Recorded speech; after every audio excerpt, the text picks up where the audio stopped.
Welcome to Nerd and the Noob, episode 50. Half 100 and counting. Was it my idea?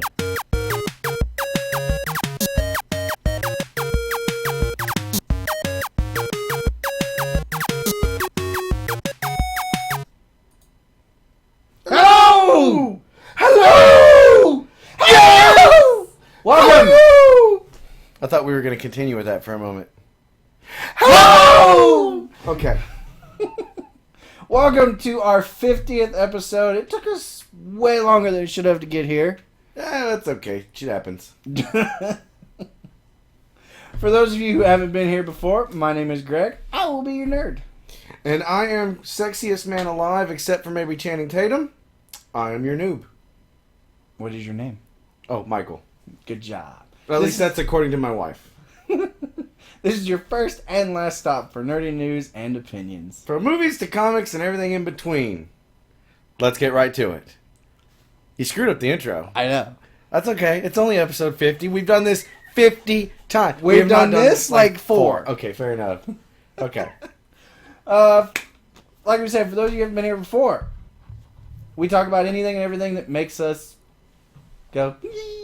And as you heard, this is our 50th episode, which is exciting for us because, here's what I say. Okay, so lots of podcasts get started and fail and do this. Oh, I read if you make it past episode 6, you're already way further than 90% of podcasts. See, but here's my question: is us being at episode 50 just straight willpower, or is it actual popularity, or is it just because we enjoy talking about it?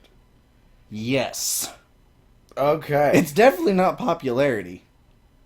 I don't know. We do all right, I think. Yeah?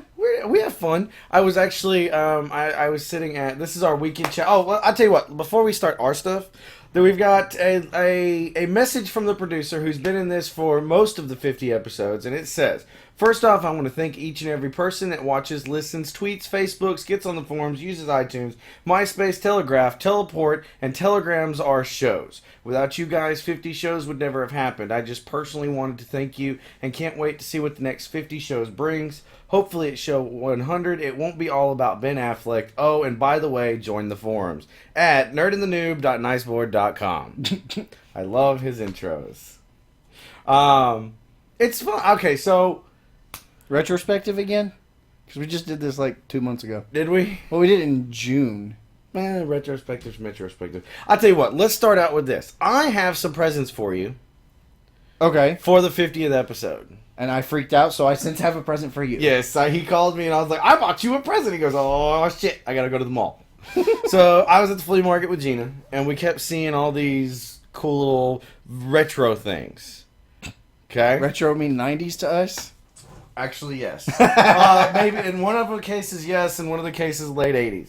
Alright, so the first one is the Uncanny X-Men Super Spark Action Magneto. I saw that. I was like, that's awesome. It was actually the only Magneto. Everything else was give me my toy! And things like that. Is he holding a gun? It is. It's a When Super does Spark Magneto Action. have a gun? It is Super Spark Action. It says sparking action figure with removable cape and gun. Exactly. From Toy Biz. Okay. So now that one was an afterthought. Because I like you, but that's Magneto. You like the X-Men, that kind of thing. No, that's cool. This, however... I'll have to fight that away from my son. This one... And try not to look through the bag before you get in there, okay? So here you go. This was the one. I found it, and I could not help but grab that for you. It's circular. It is circular. They see it before me. Okay, I thought that was it. Okay, it's a small... Wow! Dude, that's old. It is a thermos from the 1980... What is that? 1984. 1984 Transformers You do cartoon. realize it was made in Nashville. Really? It was manufactured in Nashville, Tennessee. I did not know that. Nice! Aladdin thermos. I haven't seen an Aladdin thermos in years. With spout. So, I saw that. You do not want to know how much I paid for a plastic thermos that's 29 years old. Kinda do. At the flea market. $20. Really? For something they probably got at McDonald's. Dude, this is badass. I kind of feel bad because mine's not as badass. But actually, to keep that part going with the flea market, I also got the Spider-Man and the Transformers tins, and this one made me freak out. Okay, first of all, y'all leave me alone. It's our 50th. Go with the Vin Diesel crap. This one freaked. I like totally freaked out. I got all these little figures up here. These are the California raisins from back in the whenever. The reason these are important to us is because our grandfather has had a small portion of this set our entire life. Yes. And I found these. I bought all of them for $20. Nice. And then I also got this Batman double-sided knife. There's one side. And there's two sides. So now you can be doubly dangerous when you're throwing a fit at someone. Exactly. Yeah, that was a long time ago. It hasn't happened in years. We also did buy some other things, but it's not... apropos? Yeah. It's not apropos. Yes, they did have the best California raisin commercials. What is that? Oh, okay. But yeah, so I mean, we just had some fun, and that Transformer thing just screamed you because I know that's one of your favorite cartoons from the '80s. Yeah, that's my favorite '80s cartoon movie. All right, so this was kind of a quickie, but it's been planned for a while. I just finally did it. Don't look at it in the bag. Okay. I know what it is because there's not many things that are this shape, and considering how long it took, 2 hours. Dude was cool to talk to, though. It's hard to open a just bag look. when you can't look. Am I looking at the right side? No. Okay. Alright, so I'm going to let you guys see it first. I haven't looked at it yet. Is it upside down? Yes, it is. Okay. And that's it. It's a license plate. It is. That's holy crap, you got it done. Where'd you get the art? Did you have it on a It's thumb our drive? art. Do you have it on a thumb drive? I emailed it. Actually, no. He pulled up our Twitter. Did he really? And copied it. Alright. And then cleaned it up. So that is... Wow, that's messy on the back. It's how they paint them. Like, apparently it's always like that. Works for me. And to go with them... Nerd and the Noob. Covers! What? It's the covers. Oh. I don't think my boss is going to let me put this on the car. On the truck, On you the mean? van. So it's probably actually going to go. It's going to fall over. And it's going to totally screw with everything. Figure out a way to hang it on the wall. Well, it's reflective, so that would be interesting. That is so freaking cool. It took him 2 hours to do that? He had to clean up the picture. And he had to paint it. Like, that's like paint. That is so cool. Show him the back of it. That's what it takes. The back of it looks disastrous.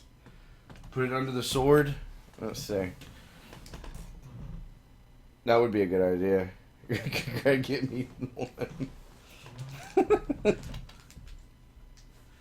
So do you guys only have one number plate with actual numbers on it? Yeah, we've got the front. We don't have to put anything on that in most states, I think.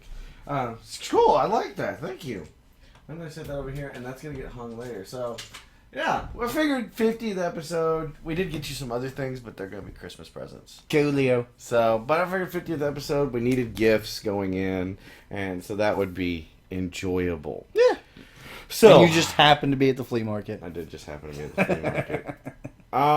So I got to tell you, or I want to ask you. Not I got to tell you. I want to ask you, what do you expect, or what would you like the show to turn into, not counting popularity, in the next 50 episodes? Well, I like what we do, but at some point, we can get some sort of funding to be able to have a set building somewhere. Like a studio. Yeah. That would be good. I mean, I like doing it here. And I've apparently been signed out of my Google again. Hello. Oh, I gotta type the password and everything.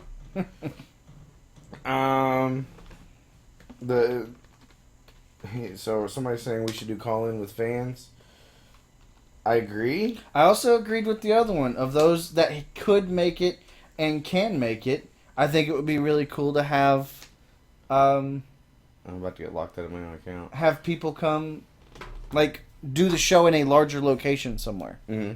I think that would be cool for 100th episode. Yeah.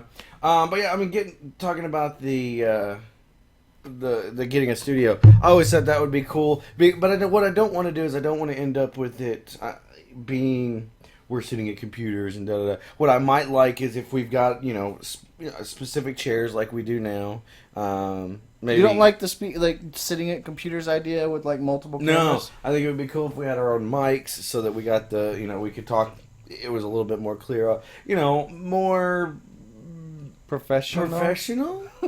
But then that probably wouldn't be us. So, as far as call-ins go, guys, I'm gonna go ahead and tell you now that next week I am not going to be here. So, How does that go with call-ins? well, if you and Les wanted to do a show, you could do a viewer show or a call-in show. Just have a little bit of the news that you and Les could argue about. And do it on the Google chat and have people come in and talk and all that kind of stuff. So, he got what? What? He says he's got a draft to do next Sunday. Whatever that means. But so if you wanted to still do a show, that would be an option. Maybe you call Spencer because he's the other podcaster in the group. And you guys have a Google chat or something. I don't know. The house will be open. Well, it won't be open, but you have a key. It will to me! So I just wanted to let you guys know that. Oh, he said he's got a draft. I might just call Spencer anyway. And I won't be able to be on the show because Gina wants to go on a long vacation or a long weekend, and I'm off an extra day. Cool. So, that being said, should we move into the do we show? want to go to the long box? Oh, well, I guess we could talk about our weekends. My weekend was, let's see, yesterday we had game night. That was fun. You showed up to help. I'm trying to think. I had Trent, got his hair cut. He had his first football game. Got a triple tackle. Wait, no, don't tell him that part first. Tell him the hissy fit at the beginning. Okay, so he throws a fit at the beginning of his first football game. And by football, we mean American football for those of you who are British. And he throws a fit. He does not want to go play. And I finally lean down and I say, if you can give me a good reason why you don't want to play, we will leave this field right now, tell the coach we apologize, and we won't go back. He said, Daddy, I don't want to play because I don't want to run. And I turned him around. I kicked him in the butt. And he had pads on, so it's not child abuse. Yes. And I kicked him out onto the field and said, coaches, have fun. It took him a few minutes to get into it, but there was at one point he was on defense and he was playing on the line. And they hiked the ball and he goes rushing forward and he gets the guy in front of him, the center, the quarterback behind him, and the halfback behind him, ran them all down and got the tackle. And from that point on, he was so proud that he made a green kid cry. So during games, he's great. Oh Lord! Let's see. Yesterday we went to Lewisburg for game night. They said I look like a white Kanye West. A little bit. I am now gonna have to get the glasses to look like a white Kanye West. And then today Gina dragged me to the. Oh God! Gina dragged me to the flea market, which you heard all of this stuff, which was lots and lots of fun. I found more stuff than he did. Doesn't work as well, does it? It looks fine. They don't sit on there as well. You look weird. So weird. Kanye. But yeah, so we had fun doing that. And our producer says that he had a weekend filled with football. His son had a scrimmage and they won. They got tickets for the Niners versus Titans coming up in October or something like that. And he says he can't wait to see the Niners crush the Titans, which is just not going to happen. So yeah. What did he call it? What did Kanye call his baby? Oregon? No. Northwest. Sorry. Yeah. It was North. West. North. West. North. His last name is West. Yeah. It's Northwest. Yep, it got worse. Sad. Alright guys, so here's what we're going to do. We're going to now jump into the long box. This is supposed to be a 2-hour show, so we're trying to fill a little bit of time. Les is going to keep us on track and tell us how long we've been going. It looks like we've already wasted, 20 minutes. Okay, so we got to talk. There's no wasting in the 50th episode. We're going to talk now. Alright, so in the long box. Long box is a... Okay. Oh. There you go. See, now you just look weird with the hat on.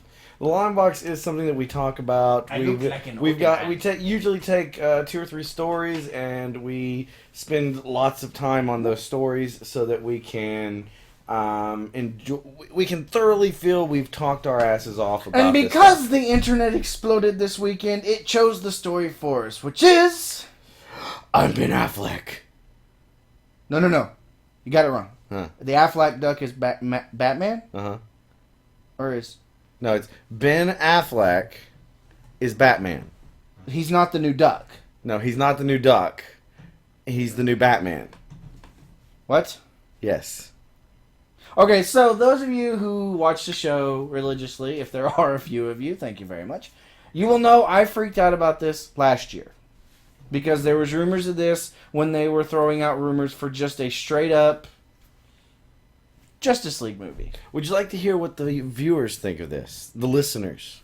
We have some comments that were put into our I know they're not document. viewers. To our comments.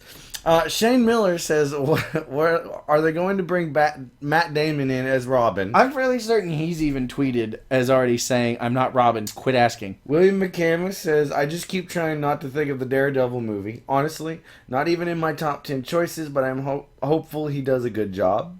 Dave Townsend says, I like him in Kevin Smith films, so if they got Kevin in as a writer, it might work.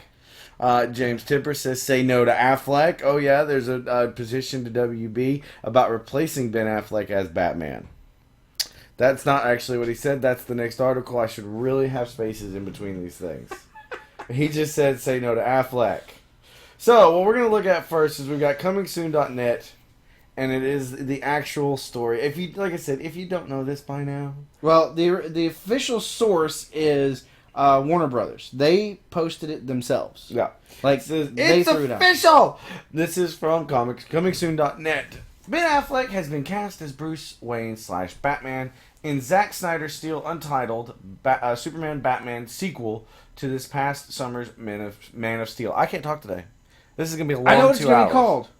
Hmm. I Can Grow Better Gruff. The announcement was made today by Greg Silverman, President, Creative Development and Worldwide Production, and Sue Knoll, President, Worldwide Marketing and International Distribution, Warner Brothers Pictures. The studio has slated the film to open worldwide on July 17th, 2015. That seems to be close to somebody's birthdays. Yes, it does.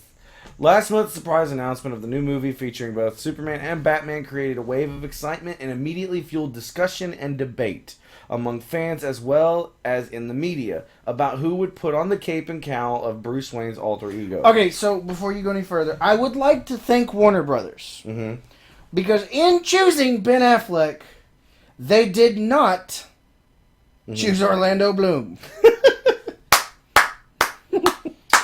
Okay, so immediate first reaction, what was the first thing you thought? I flipped out about it last year. He has done at least 2 to 3 good films, no bombs in the middle, since most people call Daredevil a bomb. I still own and watch that movie on occasion. Okay. Want to know what I was doing? Eating? I went and watched, this was when I went and watched The Wolverine, Mm-hmm. which I'm supposed to review and totally forgot about. Went and saw it this week, and I went in. It was a nice movie. I actually enjoyed it, and I came out, and I had messages galore of, holy shit, Ben Affleck is Batman. So, my initial thought was, please, dear God, please let this be a no. This is a joke. This is a joke. Please let it be a joke. Looking at your calendar, going, it's not April 1st. It's not April 1st. It's not April 1st. That was my initial reaction. However, upon further reading on the internet and looking at things, okay. I'm okay with it. I'm kind of okay with it. Okay. So, I don't want him to go Christian Bale. I don't want him to come out and be pothead Bruce Wayne, and then every Kevin Smith movie he was ever in. Oh, gotcha. Go ahead. I don't want him to come out and be Bruce Wayne and then go full Batman. I don't want that Batman again. Okay. It's been done. Okay. It's been done well. I want him to study the way Kevin... I can't think of his last name right now. The voice actor for the animated series. Conroy. Kevin Conroy. I want him to study the way he changed from Bruce to Batman. Okay. Because I think that more subtle version would do better for an older Batman. I agree. I think that is the truth. John Cleese's Alfred? Heck yeah! Okay, so here's one of the things. I still don't know if this is a good fit to me. Okay. I think it's too big name. You know, we saw what happened when they throw a big name into Batman. I really want to see Boston Batman. We see what happens It's when they throw a big Harvard name. Yard. They put, they threw Val Kilmer and George Clooney in there, and they were just horrible movies. Granted, that was I don't think the director's fault. I don't think they're putting Ben Affleck in there just because he's a big name, because he's not. Well, see, now, I was going to say, what I wanted to see, I want to watch Argo. I haven't had the time to watch it since we talked about this earlier in the week. I want to watch Argo and see what he's like now. All right. Because that's what, like a year and a half old? Year old? About a year. Last year. So I want to do that. That's my big thing there, because it's interesting. Another thing I'll point out is, did you know that in 1988 and 1989, when they cast Michael Keaton as Batman, Everyone flipped out. Warner Brothers got 50,000 letters saying, no, we don't want Keaton as Batman. Mr. Mom is Batman, what? Blah, blah, blah, going on and on and on. And today, Michael Keaton is considered to be the penultimate Batman. To a lot of people. To our generation. Not to me. To our generation, there's a higher majority of people that would say that's their Batman. Right. To the current generation, it would be Christian Bale. But I'm not part of the current generation, but I like what they did with that. No. You also have to think who's producing Man of Steel 2. It's Christopher Nolan. Yeah. And he didn't screw up. He may not be directing it, but he's not going to let something get screwed up on something he's producing. No. Although, how many people from Inception, what's it called? Inception? Inception. How many people do you think from Inception is going to be in this movie? Yeah, didn't we play that game when Batman came out? How many people were there? There were several. Well, Scarecrow. Yeah. Waiting for and Joseph Gordon-Levitt. And I'm waiting for Leonardo DiCaprio to show up. I really am. He'll be Robin. He'll be Robin? Yeah. Really? Yeah. I think so. So a little bit more of this article. Let's see. In the announcement, Silverman stated, "We knew we needed an extraordinary actor to take on one of DC Comics' most enduring popular superheroes, and Ben Affleck certainly fits that bill, and then some. His outstanding career is a testament to his talent, and we know he and Zach will bring new dimensions to the duality of this character." I would like to put some thought behind that line. Okay. His career. I want to say more along the lines of, in the minds of most movie buffs, he didn't let Daredevil and Geely ruin his career. Which one was Geely? It was the Jennifer Lopez one. Is that the one where he beat her? I don't know. Why would I have ever watched it? No, that wasn't him. Never mind. I don't know what Geely is. Well, Geely is greatly considered one of the worst movies ever. Oh, okay. Good to know. And it's what everybody says brought him back. Like, it made him take so many steps back as in his career because of that movie and Daredevil. Right. Apparently Jersey Girl was awful. So, yeah. So he's taken the last 10 to 12 years to rebuild his career, but on top of that, he's done it on both sides of the camera now. Right. Well, and we were also talking about it. This is going to be a different Batman.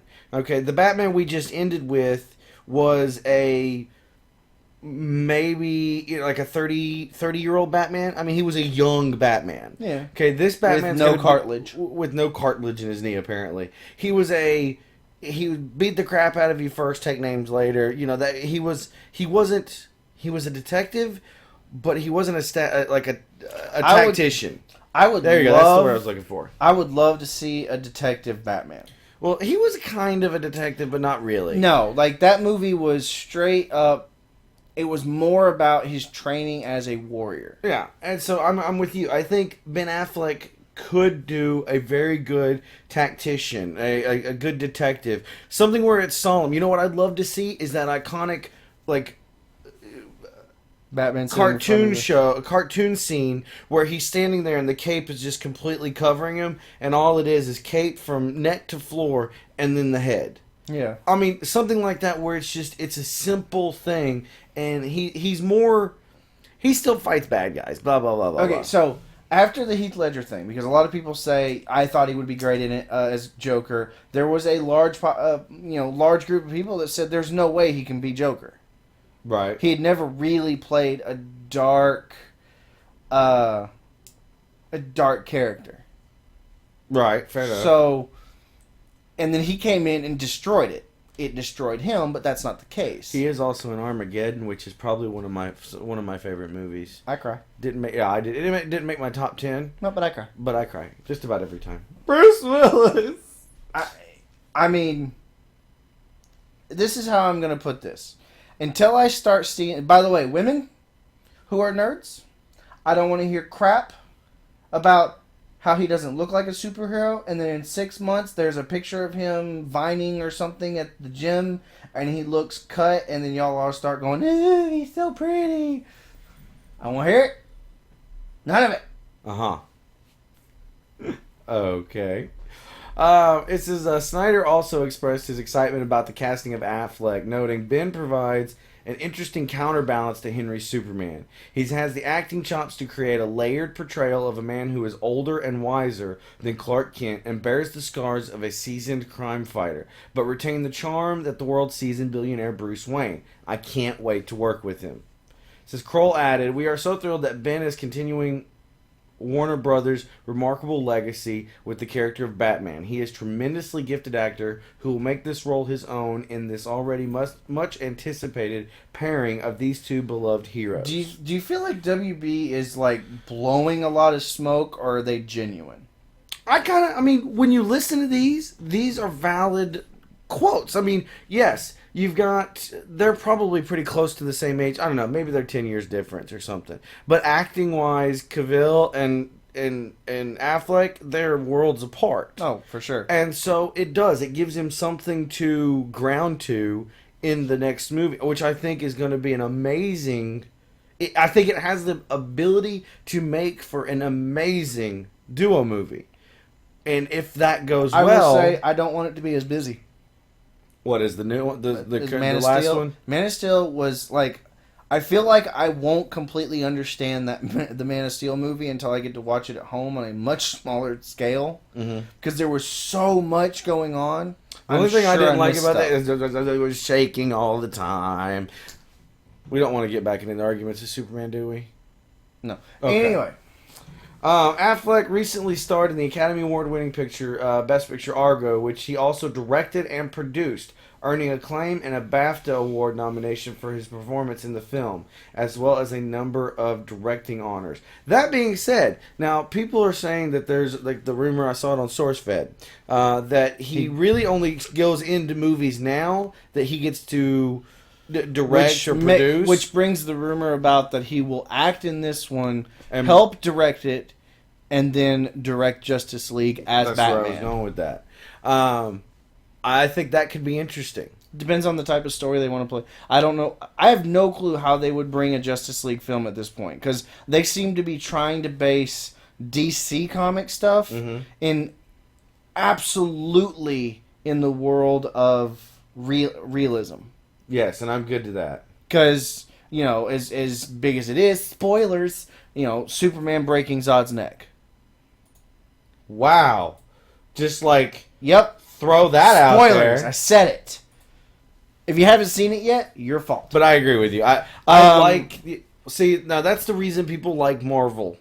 Is because Marvel is not grandiose, super massive heroes. They're flawed humans with a power. And so I like that DC is trying to do that. You know, if you look at the series, the Arrow, he's a very flawed person, but he's a superhero. If you watch Superman, he's a very flawed... He may not be human, but he's a very flawed person because that's where he grew up in. He's a flawed character. But he's still just, bam, great. So I like the way they're going with that. My initial freak out came more along the lines of how much the internet blew up. Yeah, not story that Ben was doing, because at this point Ben's in his late 40s. Yeah. Our next story shows that it says it's from bleedingcool.com. It says there's a petition against Ben Affleck as Batman. And it says, have we learned nothing from Benedict Cumberbatch? I'm not sure where that part comes from. Hopefully, the 1,000+ people to have signed the Change.org petition against Warner Brothers casting of Ben Affleck as Batman also care enough about other things they'll put their name to that too. At the very least, I hope they all go out and vote on Election Day. I mean, amen to that. You know, more people vote for American Idol than there is people that go out and because you can't phone in your vote. True that. Here's the reasoning behind the petition. His acting skill is not even close to being believable as Bruce Wayne, and he won't do the role justice. He's not built, nor is he intimidating enough for the role of Batman. His portrayal of Daredevil was atrocious, and he's not remotely close to an action star. Please find someone else. I'm going to poke holes in so much of this. Go for it. Let's poke. Number one. Dude is quite literally a millionaire and has dated some of the hottest women and is married to one of the hottest women in Hollywood. Garner. Is he still married to Garner? Oh, yeah. Okay. So, Bruce Wayne. Now, whether he can portray the character or not, I think he's got the swagger to do it. Okay. I think he wholeheartedly... It's like the George Clooney argument. George Clooney was a good Bruce Wayne because he is Bruce Wayne. Yes. Okay. Number two, his portrayal of Daredevil was atrocious. No. When he was Daredevil, he was good. When he was Matt Murdock, he sucked. Only scene I remember from that movie and the action star part, I wholeheartedly do not think this is going to be all about the action star part. Right. I think it's more about him figuring out if it is a Batman versus Superman. Right. I think it becomes more about him completely bringing it down to a mental level about how to stop Superman. Not, how can I beat on him? Right. It's, how do I stop him? Agreed. I think like the best line in here is his portrayal of Daredevil was atrocious. Okay.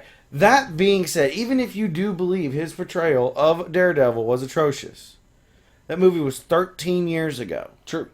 Oh, and the other thing, what did they say? He's not built.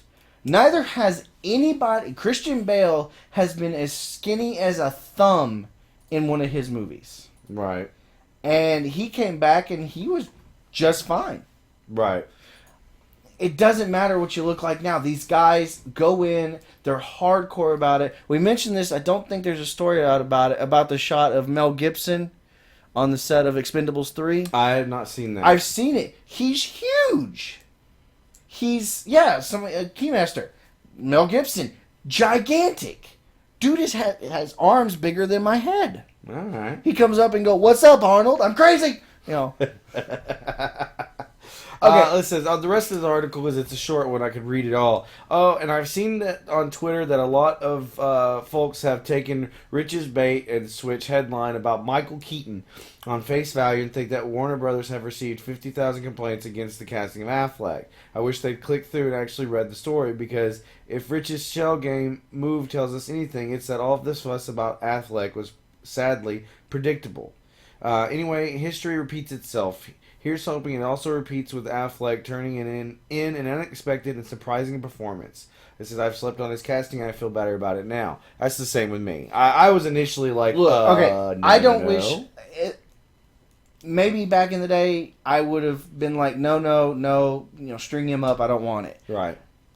I don't have any ill will towards him because he's tried to put a really good foot forward as a filmmaker. Yeah, not as a blockbuster guy. Not as an action star or a blockbuster guy. He's been a filmmaker.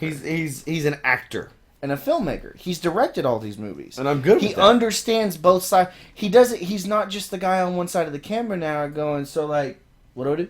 Right. He understands what's required of him as this. He understands what's going to be required of him. So, let's move on from Ben. I'm just gonna say, I think and hope he does a good job, because not everybody's convinced about Henry Cavill's Superman. True. Not everybody's convinced. Well, I think we've got 2 more things about Ben Affleck on here. It says, and this article is from comicbookmovie.com. It says why Ben Affleck said yes to Batman, and it also says he has also been signed up for multiple other movies. In an interesting piece by the Hollywood Reporter, they shed some light on why Ben Affleck decided to play Batman after turning down Man of Steel, Justice League, and the Daredevil reboot. Well, that one's a we all know why he's not doing that. They also reveal that sources have confirmed he signed up for more than one movie. The Hollywood Reporter have posted a very informative editorial on what it was that led Ben Affleck to say yes to playing the Caped Crusader in Zack Snyder's Man of Steel follow-up. As you'll see from the excerpt below, Ryan Gosling seemingly turned down the role, and it took an awful lot of convincing to get the Town and Argo star to agree to taking on the role. However, perhaps the biggest revelation is that the critically acclaimed actor and director has signed a multi-picture deal, and that he has also declined to direct and star in Fox's Daredevil reboot. Which I don't think he's going to cross over. Okay, if the Batman vs. Superman movie works, expect to see Affleck once again don the cape and cowl for a Justice League movie too. There we go. Go for it. You're up. Sources tell the Hollywood Reporter that the process began early this year when director Zack Snyder had finished working on Man of Steel with producer Christopher Nolan. Snyder and the studio already had ideas for a follow-up, and Snyder reached out to Affleck to check the star's interest. I'm trying to find direct quotes from Ben. Scroll down. Ben Affleck was curious, and initial talks focusing on story and character began. Once Affleck was satisfied, WME's Patrick Whitesell and Zifrin Brittenham's Sam Fisher began negotiating his role in the Superman sequel. Sources say that Affleck has been signed for multiple other movies. The talks were so secretive that many Warner execs and most WME agents remained unaware of their existence. On one level, Affleck's return to superheroes seems bewildering. The Oscar-writing co-writer of Good Will Hunting drew scorn after donning the red suit for Daredevil, and later agreed it wasn't his best work. After he'd recovered and turned in a performance directing and starring in The Town, Fox offered him the chance to direct and star in a Daredevil reboot, but Affleck turned it down. More recently, Nolan offered Affleck the chance to direct Man of Steel. Affleck declined, seemingly because of a desire not to return to the world of capes, despite being an avowed comic book fan. Stop there. That's another thing that has not been brought up enough. Mm-hmm. He's a huge comic book fan. Right. Loves it. Guarantee he's not going to have to do a lot of studying. True that. He's going to know the character. So, okay, so we got a small list. It's 21 reasons you should give Ben a chance. This is the next thing we've got up here. Let's take a trip back to 2006 when Heath Ledger, most known for his time in Brokeback Mountain, was cast as the most iconic comic book villain of all time. Go for it. I don't get this. I'm sorry, Heath. Let's reminisce on the days of A Knight's Tale and 10 Things I Hate About You. Heath, the Joker, bad casting, bad joke. This was a quote from Liz in 2006. What are these? These are quotes about people bashing Heath Ledger as the Joker. Oh, gosh. This is what people said. Number 2 says, I won't be able to watch it. I'll keep expecting them to have sex with Batman. Yuck. The whole movie depends on his casting. They'd better do it well, and Heath Ledger has the charisma of a lettuce leaf. Wow. Let's see here. This quote is from 10-Foot Jack Gilliardi. It says, "Yeah, great joke back mountain." Next one says one word, gay. Number 5 says Christopher Nolan isn't an idiot. He's not going to cast this cowboy. Hmm. Number 6, Greg. Let's see here. Probably the worst casting of all time. Good job, guys. Should have cast Crispin Glover as he was, born to play the part. Uh-huh. Number 7 is Heath Ledger to play the Joker in the next Batman movie, as reported by the BBC. Can't see him pulling it off myself. I was hoping for Johnny Depp to get the role. That's a whole nother conversation in and of itself. Okay, so to sum up what all of this, it's hate. Yeah. Everyone hated on Heath Ledger when he got the role of Joker, and then come in and it's widely considered. Hell, we may have done it. It's widely considered to be one of the greatest character portrayals in any movie. Right. So we're gonna stop the Ben stuff and just say I think he's gonna do well. I'm gonna say I don't think he's gonna do well, but I hope he does well. Okay. I'm gonna keep my thing in reserve. I'm gonna go. So I mean that's a majority of our long box right there. That was a lot about Batman. Guys, if you have discussion for this stuff, please continue this discussion on over at the forums or on our Facebook page.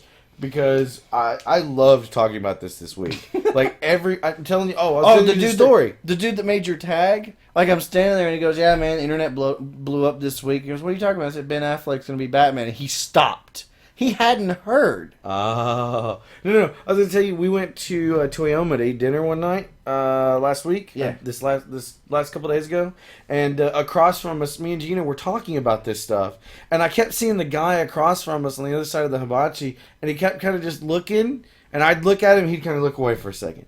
And he'd kind of looking, and finally, I think I said something. Oh no, Gina said, "You're talking really loud. You're bothering people." He goes, "No. I was listening. Go ahead." Because we were just talking about news from the Facebook and stuff. And I thought it was really, really hilarious that we just argued about this the whole week. Like the whole time we were sitting there, we were talking about it. And so it's been a fun week that we go back and forth. Another thing to come off of the Affleck stuff for now. No more Batman. More casting rumors were specific to Lex Luthor and Sinestro. Right. The rumor is Bryan Cranston could play Lex Luthor, so Mark Strong can return as Sinestro, and that's interesting. That they're going to bring anyone back from that movie. No, I see. Everybody hates on that movie. I don't hate on it. It's like with you with Daredevil. Everyone hated on it. That's what I'm saying. Is so many people hated on it. It's like me with Daredevil. You like Daredevil still to this day. Yeah. As my friend Tyler would say, he had so little expectation going in that you couldn't not meet it. Yeah. And it only exceeded what little he had. Yeah. I thought it was an okay movie. It was not by far a good movie. Green Lantern was. I still think that he made a good Hal Jordan. I think the directing was possibly bad on it, and I think the CG effects was awful. But that being said, Sinestro was amazing. Mm-hmm. Good character. I mean, you read the comics, if you go back and start reading in... Let me guess. Jeff Johns? Jeff Johns. If you go back and start reading the Jeff Johns stuff, looking at the art, not just reading, looking at the art, that is Sinestro. They did the CG on him so well, his face just fit that form so well that he has to be Sinestro. No, for sure. You know, what I was worried about with Sinestro was the Piccolo effect. You know, when they did the Dragon Ball Z movie back in the day, and they had this guy painted green and it looked awful. You do know that was Spike. Still, I'm just saying. Buffy fans are going to eat you alive. I know, but it still looked awful. But, so that's why when they showed Sinestro, I was like, OMG. So there are a few rumors about Cranston that are probably not true. Did our chat die? Yeah. Guys, you there? Is Les paying attention? Can you... Yep, they're there. Okay, just thinking. The last thing we saw, I don't know if there's a link out there right now that you can find confirming Bryan Cranston. Send it to us. I saw that on Twitter, actually. That's what brought this up to me. There's a rumor that he's been signed for a 6-movie deal to be Lex. Really? Would you like him as Lex? Yes. Yeah? I've never watched... Alright, let me rephrase that. I've only seen bits and pieces of Breaking Bad. But that being said, looking at him... I waited so long to watch it. I'm just waiting till it ends this year, and then I'm going to watch the whole thing. Just looking at him, I think he works well. I think he looks like he could be the part, and the fact that that show is so critically acclaimed, mostly for him, Yeah. that it could work well. You were hoping for a more, say, 30-something, bigger, buffer Lex Luthor. You know, the one he's not necessarily just the businessman. I can't think of his name right now, but the guy who voiced him for the longest time is also an on-screen actor. And I cannot think of his name right now. I know it. People are going to yell it at me. I know what the name is. I just can't think of it right now. I thought he could come in and do the on-screen portrayal of him. Right. Because he's a big guy, but he's got the voice. He's, for those of you who love Highlander, he's the Kraken, the bad guy from the first Highlander movie. The one with the really big sword? Yes. No. Yes. No. Okay, we're gonna have to look this up now. Let's do Lex Luthor. Clancy Brown. Okay. Thank you, Ag. Clancy Brown. Images. He just doesn't look like Get rid of the hair. I think he could be a cool Lex. He doesn't look like Lex to me. No? No. I thought he'd be a cool Lex. He's older. He's a lot older now. I say maybe 20 years ago. Well, he's also Mr. Krabs. I don't know. Maybe 20 years ago he could have been Lex, but now, I don't know. No? I don't know. Okay, back to Cranston. Why do you think that these rumors are now, like, is he going to be the main bad guy? I thought, I was kind of hoping they would forego... Oh, apparently Les can't type. I was hoping that they would forego bad guys altogether. And just have it be about Batman and Superman. Okay. I think it would be cool if you had a Batman. See, the problem with having a Batman villain come in is you have to recast the Joker because he's really the good villain. No, oh, come on. There are so many good villains. You want to see Mr. Freeze again? A good version of him, yes. That was a bastardized, Hollywooded version of that character. There are so many better ways to do that character. That's true. So I agree. I think Cranston could be a very good role.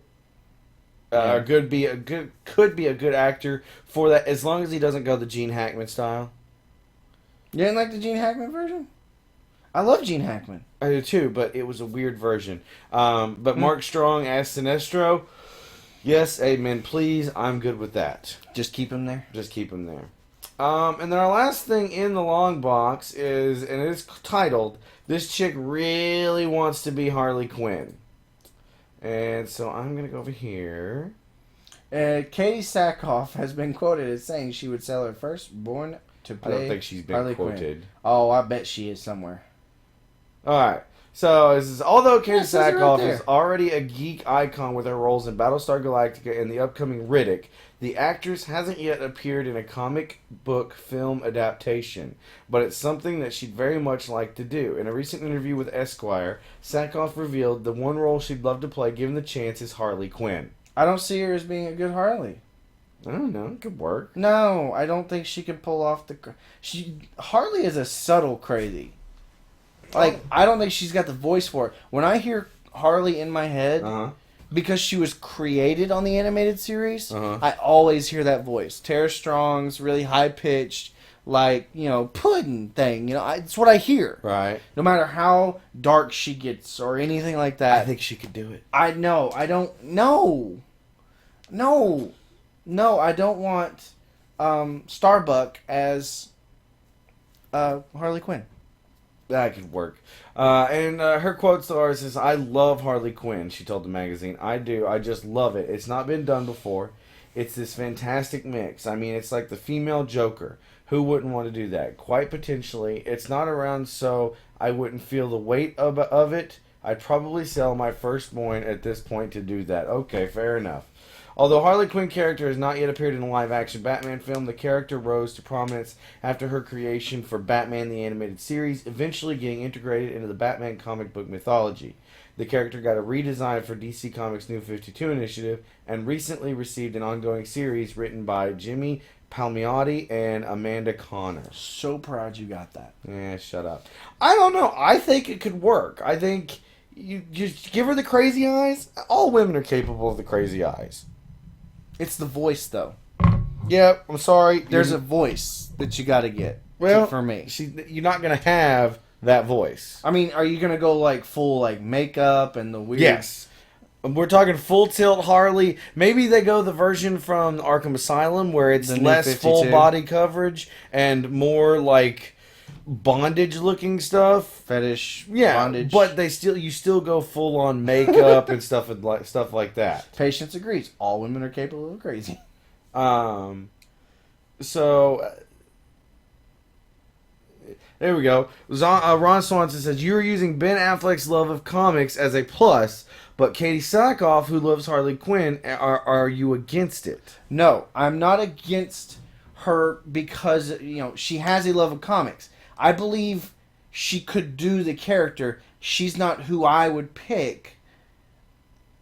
I mean, if it came down to it, my brain sees Ben Affleck as the ability to be Batman and Bruce Wayne more than it sees Katie Sackhoff to be Harley. Okay. I don't know. I've not seen much of her acting, but I think you give any woman this role that's got and this is going to sound really sexist, but you give any woman that's got a decent body, give her a nice Wonder Bra and give her the crazy eyes, and I'm pretty sure they can go nuts with it. I agree. No, Harley's got to be acrobatic. She's got to, yes, the giant hammer and the joke stuff and all that. I want to see all that. I got that. I'm as just saying. Cartoony as that is, I think a real life like Harley Quinn, doing some cartwheels and then in the middle of one grabbing a giant hammer and coming up and just bashing someone in the head. But see, here's my thing. I never understood why they don't pick these people that have decent acting careers and they don't pick these people that want to play this character. It's like, go through and try it. At least do a test run. Okay. And see what it looks like. Who would you rather have, Summer Glau? Oh. If you want to stay in the Battlestar area. That's Firefly. Don't make me slap you. Wasn't she? No, she was in Terminator too. That's the there other you one. go. I guess stay in the sci-fi area. Summer Glau would be cool. See, what the difference is beyond me. Okay? Because she's played the crazy girl before. You're impossible! She played a quiet girl, and all she did was have the crazy eyes. All women are capable of the crazy eyes. You let Katie Sackhoff do it because she absolutely wants to do this iconic character, but you don't think she can do it because apparently blah blah Summer Glau would be better? Welcome to the Noob rants. I say fuck it and go Megan Fox full tilt.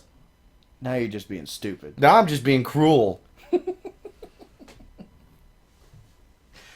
I mean, seriously, who would you pick? Give me an actress. I can't. I completely cannot. You know who would do it, but she doesn't have the frame for it? Who? The crazy friend from Will and Grace. Megan Mullally? Yes. She's got that high-pitched voice. Her brain just popped age into my alone, head. I don't think she could. Still, I'm just saying, she's got the craziness. I'm just saying. Am I going to lose points for knowing her name? A little bit. Okay. Just a couple. Why? I don't understand. I don't understand. You have somebody who just desperately wants to play this character, who probably has researched it, knows this character. I'm not saying and you don't let her do it. I'm not saying I wouldn't give her a shot to do it, but I would need to see more from her in the physicality. There's your awesome bad guy.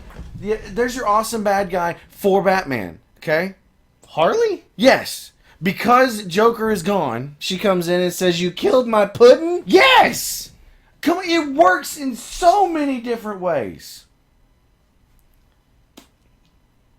Come on, stop reading the chat and look at me. I'm thinking. I got you going. That was fun. I named one other. I named a random actress, and you automatically thought she would be better for the role than the one that wants to play her. There's something wrong with your brain. I mean, in the pictures we've got, I don't see it. Okay, we're gonna move on. Jessica Negri can be. Jessica Negri can be her. It's fine. I don't think she can act. I don't need her to act for Jessica Negri. Apparently, Les cannot log on to type. All right, Les, we got the message. Okay. We're going to move on out of the long box because otherwise I'm going to kill you. And I didn't think about picking this at the time, but it's kind of apropos. Why?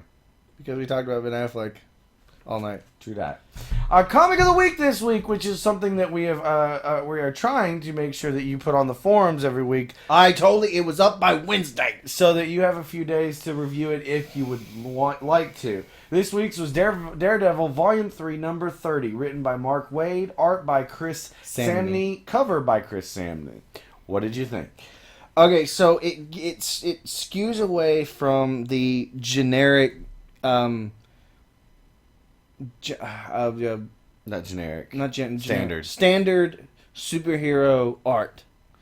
Yes. It skews closer to, for me, it was a little bit more blocky, like Darwin Cook, a lot simpler, but there was still a lot to it. Right, agreed. You said you didn't really like the story all that well. I thought it was a good one-off story. Like, that's all this was meant to be. Yeah, it was an okay one-off, but that being said, it was just I'm not a big fan of one-offs anymore. No? Because... I miss them from when we were kids. You pick up a comic, you read it, there's a story, you're done. You don't have to find 15 other issues. Yeah, but I like the issue finding.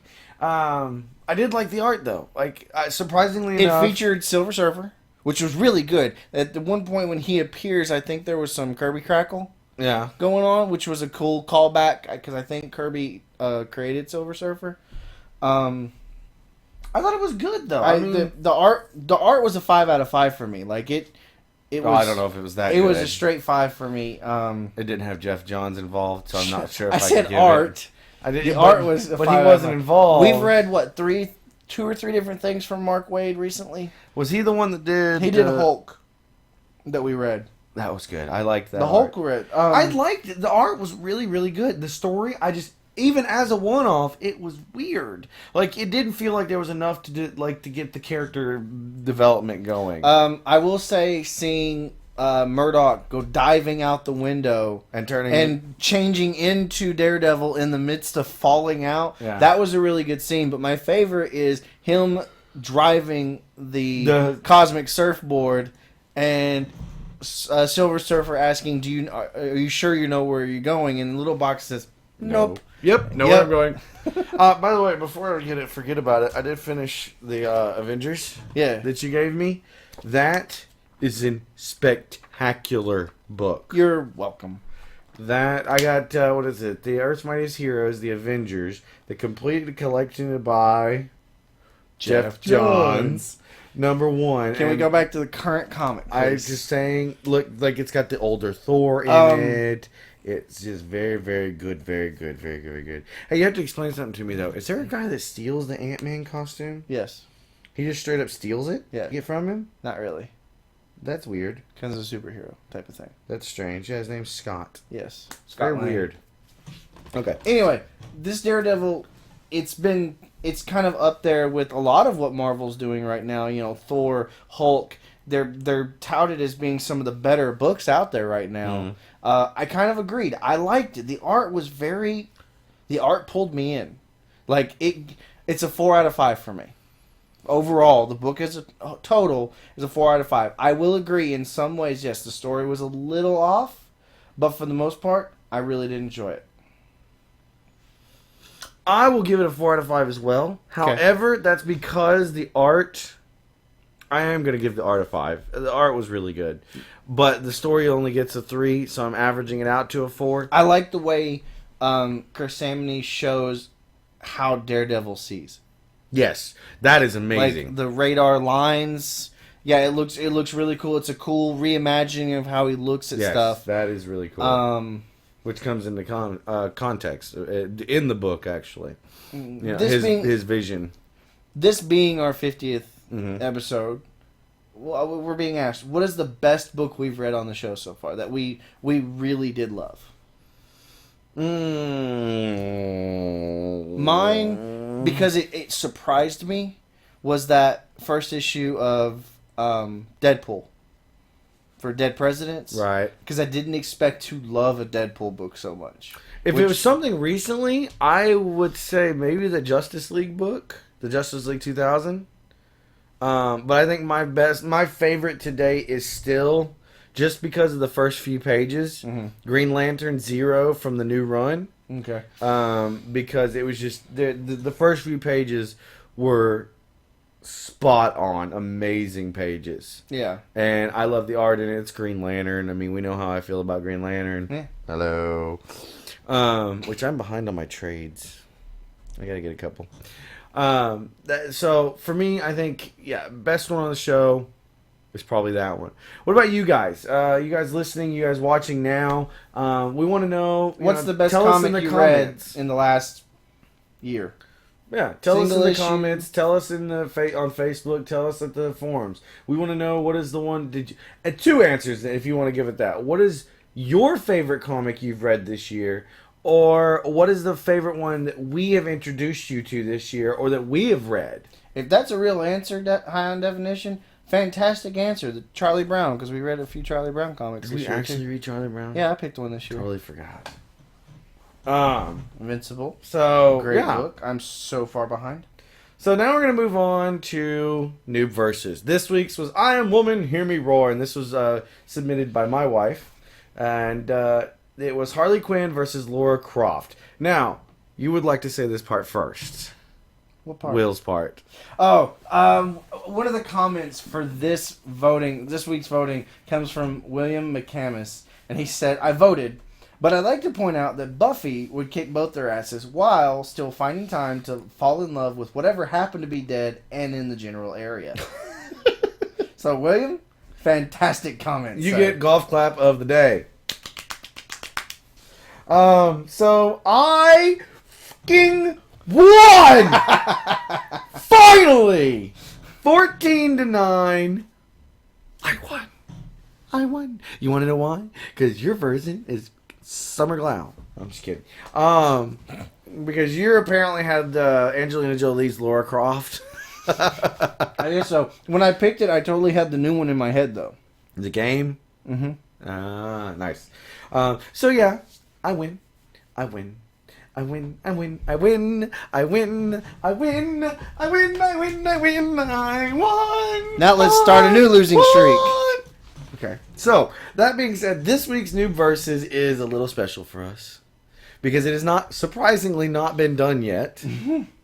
And it is because of the 50th episode. It is me versus him. The Noob versus the Nerd. Michael versus Greg. That's where we are. Who would win in a fight to the death? And yes, this winner gets in Nerd Madness for next year's top 64 winners. I would like to say, you are going down, good sir. Really? Yes. Really? You gonna die. You gonna die so hard. No, because all I have to do is put Minecraft in front of you, and then you're done. I can kill you 200 ways from Sunday, because you'll never notice I'm there. No. I'll be like a shadow on the wall. Really? Is that what you're gonna go with? A shadow on the wall. A shadow on the wall? I'm a shadow what on the are you, wall. Peter Pan? I'm a ninja. Are you Peter Pan? Yeah, methinks you forget Army no help. about the Mongolian army. Army no help. No, but I No. have backup. No. Yes, No. Yes. No. The Mongolian army. Where 'tis your army, De Gregorovich. The Jedi Temple. How's that your army? Oh yeah? All of them get massacred by one dude. Well, they don't. A bunch of clones shoot them. Mm-hmm. I totally win. I totally did. I'm gonna win. Don't give up on me. Gonna win. I tell you also why I win. Because I like Doctor Who, and Whovians are very supportive. We're getting a message here. It should, and then it stopped. Yeah, the Harley Quinn 114-9. I have the ability to disguise myself as you and turn your army against you. That doesn't work. No, we're gonna save that one for the 100th less. Let's see, and let's see. He tried to type "you'd" about 3 times and he gave up.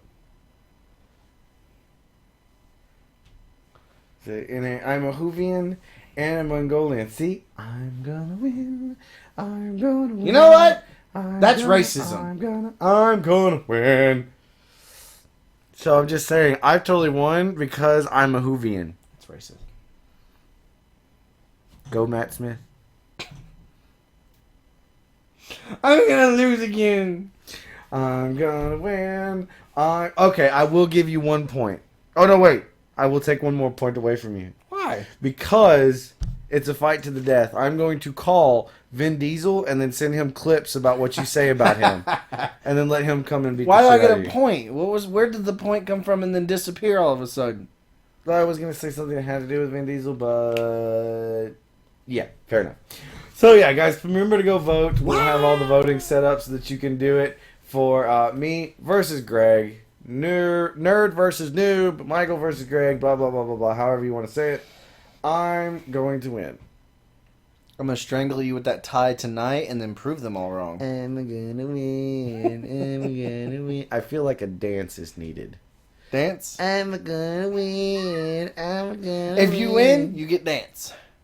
You will dance. I'll dance. You'll dance on cue. I can dance if you want to. No. No. You can dance if you want to. You can Nope. bring your friends. You can leave your friends behind. If you're gonna do the joke, at least do it correctly. I messed it up! No! Jesus. I will kill myself. Ooh, speaking of that, holy crap, I totally forgot about this. I saw the trailer for 47 Ronin. Was it like Keanu? It was good. Really? The trailer was decent. So all I have to do is go watch the trailer? I thought the trailer was good. No. No anonymous voting for this week's Noob Versus. I will know it's you. Alright, so now we're going to move into our coming attractions. This week we have, let's see, number 1 was Lee Daniels the Butler with 17 million. You can tell it's not summertime anymore. Oh, yeah.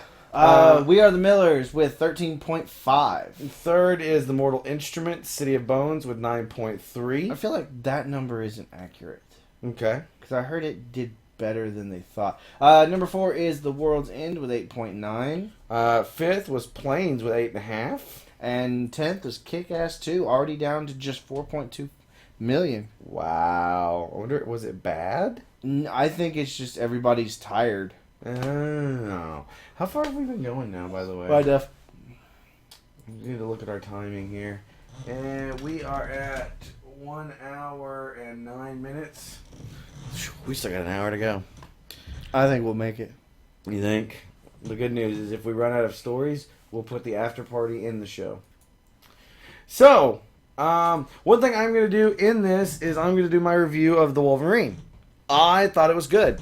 There was a few things I did not like about it. Okay. They had the, what's that ninja? What's it? The Silver Samurai? Good job. I'm not helping on this review. He was in it, and I did not like the portrayal of the Silver Samurai. But the good thing I did like about the Silver Samurai is they played back to just the man. Like, they did it as a different way, but they did do a playback to the fact that it was a man at one point. Also, the one thing I loved, there was a lot more Jean Grey in this than I thought there was going to be. There can never be enough Jean Grey. That being Famke said, Jensen. I thought they tied this movie in with the X-Men movies very well. Like, they finished a lot of things that were just undone. Right. There's some interesting people show up in the end credits. It was very cool. Okay. All in all, I think out of 5, I'm gonna give this like a 3.5. It's A little bit better than middle of the road? well, I mean, it's I'm more, glass half full kind of guy. I would call it a little bit less. You know what? I tell you what, I will give it a 4. I'm gonna give it a 4. It was pretty good. I don't know how to do this without doing spoilers. There's a lot to do with adamantium in this. Okay. I really enjoyed the Japanese actresses that were in it. Actually did not think I was going to like them. It turned out really well. There was actually 2 that were main character actresses. Very, very good. I'm pretty sure, what was the girl's name who ran Hydra? Madam Viper? Yes, that sounds about right. She was awesome. I should not be this tired. She was good. I thought she was good. All in all, I think it was a good movie. If it's still in theaters and you haven't seen it yet, you should go see it. I have a day off tomorrow. That's a possibility. Because between that and everything else that's up here, it's either Kick-Ass 2 or that. Kick-Ass 2, I guess, is gonna have to wait. It's probably gonna wait for me too. That's my. I give it a 4 out of 5. You definitely should go see it without said spoilers. 3.5. Well, I changed my mind. Without spoilers, I can't really say much, but you got to stay for the end. We'll spoil it in 2 more months, like I did Superman. There's some cool stuff. All right, so trailers for this week really only have one. We've got a sneak peek of season 2 of Turtles. The Ninja Turtles. On Oh, Nick. okay. That really all the trailers there are right now? Wow, that's really bad. Remember, summer movies are over. No kidding. It's going to start getting slow. Can't wait for the next trailer of Thor, though. I didn't watch the last one. It's on our... Apparently it was good. It's good. Yeah. It's good. I could live without Thor. Somebody was asking me at dinner the other night, since we got to waste some time anyways. They were asking me at dinner. Free time. Who I thought was going to be in the later Avengers movies. And, I was talking about, how I could do without Thor if need be. He's not my favorite of the movies. You got to replace his power, though. Huh? As far as I understand it, normally Captain America is the one that ends up recreating the team with new people all the time. Not necessarily. All right. As far as I understand it, Captain America ends up recreating the team with more people most of the time. That is one version. I'm just saying.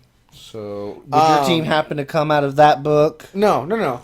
That feels like a thing. But, that being said, Chris Evans is getting tired of doing all the push-ups. So... You don't think it's the curls? I think they could end the Captain America movies. And I think Thor could be the one that holds everybody together. No. It will be an Earthling at minimum. You think? Mm-hmm. I don't know. Iron Man will be... well, which... Okay, Tony will be back for if you 2 only and had 3. to pick one character to continue on and no one else. We know Iron Man's not staying, actor-wise. We're talking literally what's capable actor-wise. Okay. We know Iron If Man's I can see not one staying. person continue, Yes. Loki. Okay. To be on the Avengers. Okay. Loki. To be a good guy. If I had to pick one of them to stay as a good guy, to be completely honest, Hulk. Ooh, I just thought of another one. Hawkeye would be a good one. Hawkeye to rebuild the team? Because what do they say, that he's like the heart of the Avengers or the soul, something like that. Like he's that. So I could see that one working if they did it well. They could continue that role if they don't give him his own movies and he just stays working in other ones. That would be weird. That would work for me, I think. No. I think Hulk would be funny because then he would look at the new ones and go, rookies. That's all he would say. Rookies. Rookies. Spencer said he was just reading Age of Ultron, and he kind of does that in issue 1 and 2. See, I would like to read Age of Ultron. I'm waiting for the trade to come out, though. If someone's bought it and has the digital copy, send it to us. Yeah, seriously. We could totally Jarvis want to read being the that. new team leader. Jarvis is going Holy to... crap! Have you seen Jarvis in this? Hang on a minute. Where is it at? Somebody makes fun of him in the tower. Okay. And he straight up, like, verbally bitch slaps somebody. It was hilarious. Oh, and the Vision stuff in here is amazing. We're not reading. No, where's it at? There's Jarvis stuff in here. Oh, here we go. So this guy named Gyrich, Gyrich, Gyrick says he's saying maybe I should go over the security plans. And Jarvis says, I assure you they are in very good hands. This is what Gyrick says. Yours, no offense, Jarvis, but you're the butler, and this is a bit more complex than Shining Cap's boots. Mr. Gyrich, though your opinion means little to me, much like yourself, managing this house, making sure the team has what it requires from the highest of technology to the cream in the coffee is my responsibility. I flipped my shit. Like, I thought that was amazing. I was like, dude, he just totally went off on this guy. Yeah, but current Jarvis is a computer. Agreed, but still. He can inhabit a real-life model decoy of a person. And then become Jarvis. Can we totally steal Anthony, freaking hell, what's his name? I don't know. The butler from Bruce Wayne. Oh, Michael. It's not Anthony Michael Hall? No, it's Michael. Is it not Michael? Is it Michael Clark Duncan? No, that's definitely wrong. That's a big black guy. Moving on. We don't know. Michael Caine. Thank you. Can we steal him? That would be funny. It would work. No, I would just... A real-life model decoy of a guy that happens to look like the guy who's voicing Jarvis. Isn't Jarvis's voice the guy that was in the first movie? No, he's, what's it, the dude from A Knight's Tale. Chaucer. That would be amazing. That would be so good. Paul Bettany. God, you know, people, they know so much crap that we don't. It's ridiculous. Okay, so I think it's time we move into our short box. This is the opposite of the long box, which is kind of funny. The long box is fewer stories, longer time period. The short box is lots more stories, shorter time period. So we're about an hour and 20 minutes into the show already. So we got about 40 minutes to kill to do the short box. There's a lot in the short box. There is a lot in the short box. First thing in the short box is, could Elizabeth Olsen be Scarlet Witch? Now, I would like to know why you're vigorously shaking your head. Because she's an Olsen! She's not an Olsen twin. She's an Olsen! Let's see, it says the folks over at Bleeding Cool are hearing from their source. I'm fairly certain I just pulled a muscle. Saoirse Ronan has passed on the role of Wanda Maximoff / the Scarlet Witch for Joss Whedon's The Avengers: Age of Ultron, and producers have moved on to their next choice, which comes in the form of old boy actress Elizabeth Olsen. Here's what Bleeding Cool had to say. According to my sources, Saoirse Ronan has passed on the role. We just said that. Wow, that's just really weird. Why are we rereading that weird? Apparently, Olsen may have to adopt a European accent for the role, which is consistent with what Whedon has said about her and Quicksilver's European origins for the film. Olsen has been on the rise of late, making a slow roll through the genre and indie market with picks like Silent House, Martha, Marcy May, Marlene, Liberal Arts, and the upcoming Old Boy. Isn't Old Boy a comic thing? I don't know. I swear I've heard something Not to about mention it. next summer's tentpole Godzilla. Gojira!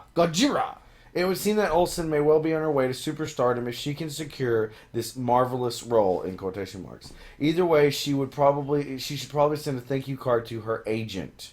So far, Scarlet Witch's brother, Quicksilver, is heavily rumored to be Aaron Taylor Johnson, with the actor all but confirming the role, while the same character is being played by Evan Peters in X-Men Days of Future Past. Of course, the difference there is that the familial origin of the characters can be explored, i.e. being the children of Magneto, while the Avengers Age of Ultron, they'll need to be obscured. So, I kind of want a girl who can play off a classic uniform for this.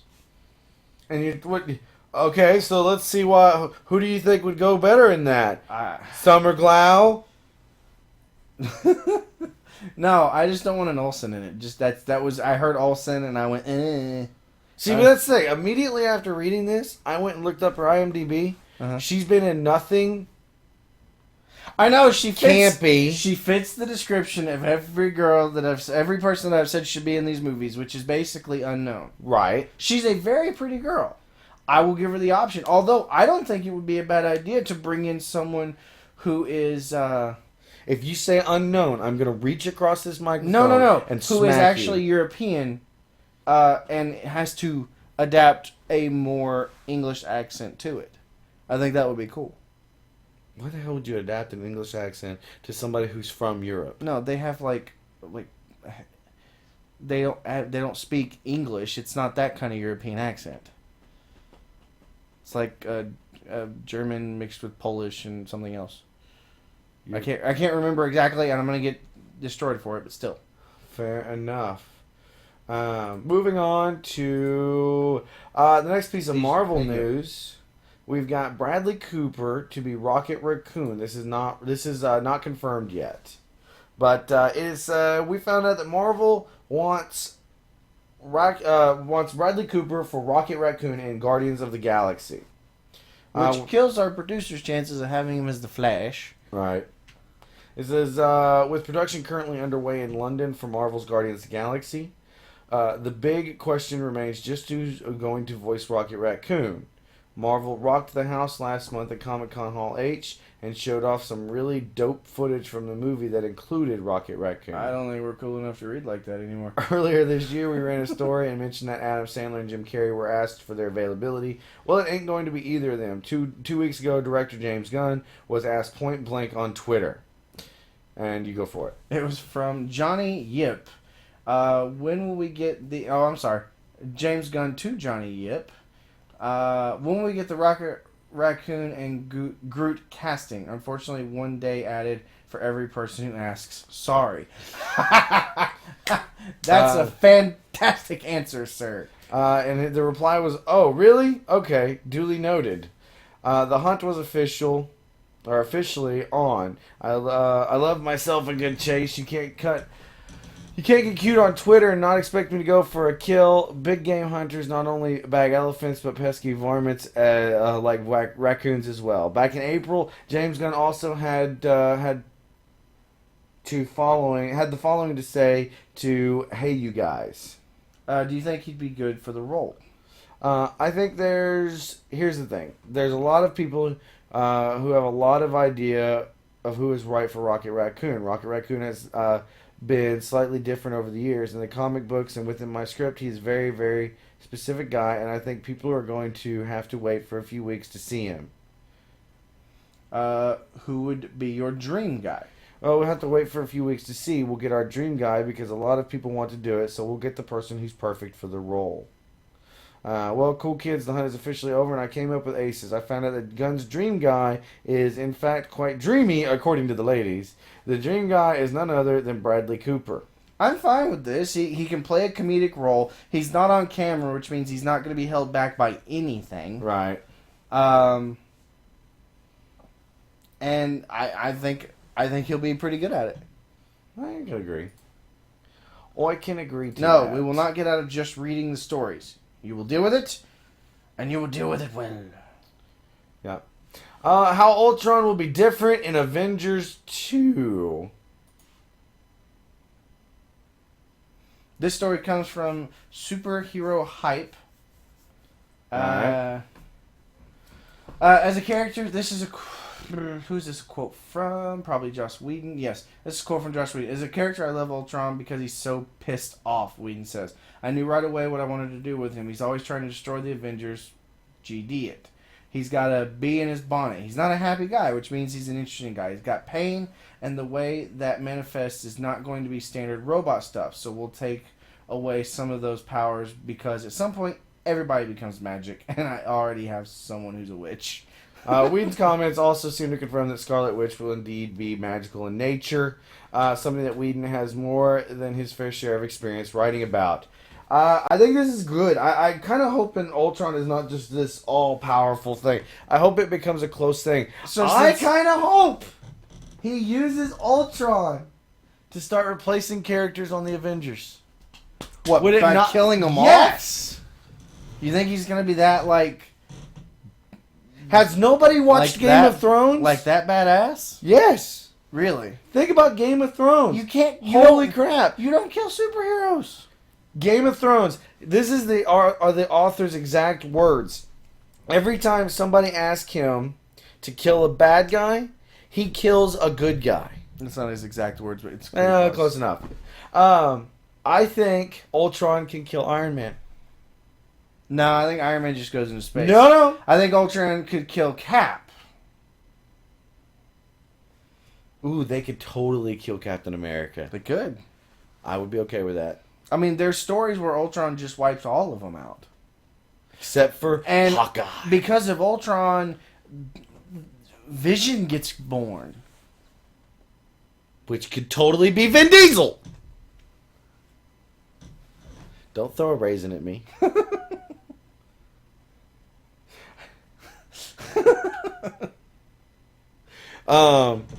So I'm excited for this. I'm interested to see what they do with it. Hey, I'm being told we cannot kill Cap. I'm not listening. Totally ignoring. I'm interested to see what they do with Avengers. I like how he says he's going to depower him. Yes, I do too. Because in the comic books, he's a very kind of all-powerful kind of thing. So, next up is from Latino Review, and it's Kevin Feige talking about Guardians of the Galaxy. Please go for it. Feige tells Empire that the primary villain is Lee Pace's Ronan the Accuser. Ronan the Accuser is very much the main bad guy, and Thanos is lurking above it all. You will learn more about Thanos in Guardians for sure. Certainly, you'll get more than the one turnaround and smirk. You'll get much more than that. It says, and although Ronan the Accuser is the main villain, Zoe Saldana's Gamora starts out being a bad guy, but ends up becoming a crucial member of the Guardians. Someone kills her family, and then she goes and helps the Guardians, and then she becomes a good guy. Watch. When we meet Gamora, she's a bad guy working with Ronan and Nebula and Korath, and by extension for Thanos. Gamora doesn't necessarily like doing that anymore, and tries to find a new path for herself, but she has a reputation as the deadliest woman in the galaxy, that people aren't greeting her with open arms. Hey, is this the woman from the Green Lantern books too? Gamora? No. It's different worlds, isn't Different worlds completely. I know. Sorry. My bad. I'm still curious how they're going to use Thanos as the bad guy. Like, if everyone keeps saying Thanos is not the main bad guy in anything, he's the omnipotent one above everything else, when the frick are you going to use him? I don't think you can. I don't think you can use people like Thanos and Apocalypse, because those are... Darkseid. Thanos and Apocalypse, because you like that X-Men thing. Oh, Marvel. Yeah, gotcha. Because they're so all-encompassing powerful... Mm-hmm. That they really can't be beaten. The only reason Earth isn't destroyed because of these guys is because they eventually just get annoyed and go away. Yeah. So how do you do something like that with believably? You don't. No. You really just have to focus on... Yeah, but the Marvel on... movies have never been about anything believable. Like, yeah, No. The characters are down to earth. The entire thing has been kind of cosmic. So? It's been more cosmic than the DC still more stuff believable lately. Than Superman. Everything is more believable than Superman, but Superman is Superman. No. If it was a bomb, the alarms would be going off. You alright? I'm okay. You make it? I just peed a little. That's gross. I'm just kidding. Okay, so we're going to move on. Because honestly, I don't really care about Guardians of the Galaxy that much. I'm excited as hell to see it. Next up is from sfx.co.uk. I don't know where this one came from. I'm going to guess one of our UK peoples. Mark Miller on Fantastic Four. Is this a comic?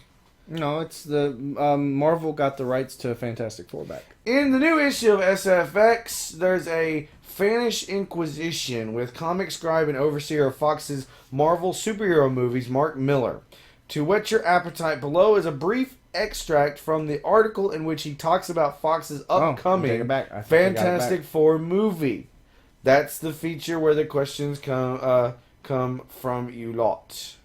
What does the new Fantastic Four movie have to get right? These first two movies were not very good, but I'm quite sentimental towards them. I took my youngest daughter to see the first one. She was only 5 when it came out, and she thought it was the best film ever made. At the end, when Johnny Storm says "Flame on" for the first time, she thanked me for taking her to see it. So even though it was a crap movie, that memory makes me sort of like it in a strange way.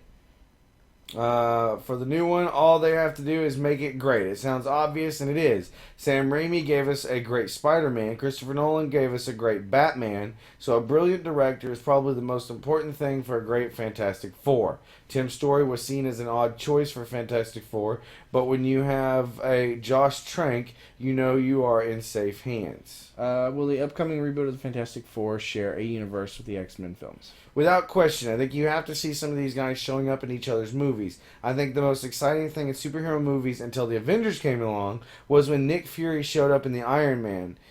Even though it was a guy with an eye patch, it was really cool, and I expect we will see more of that. So going off that bottom quote, frick yeah! I have always thought... I thought that for somehow they should, like...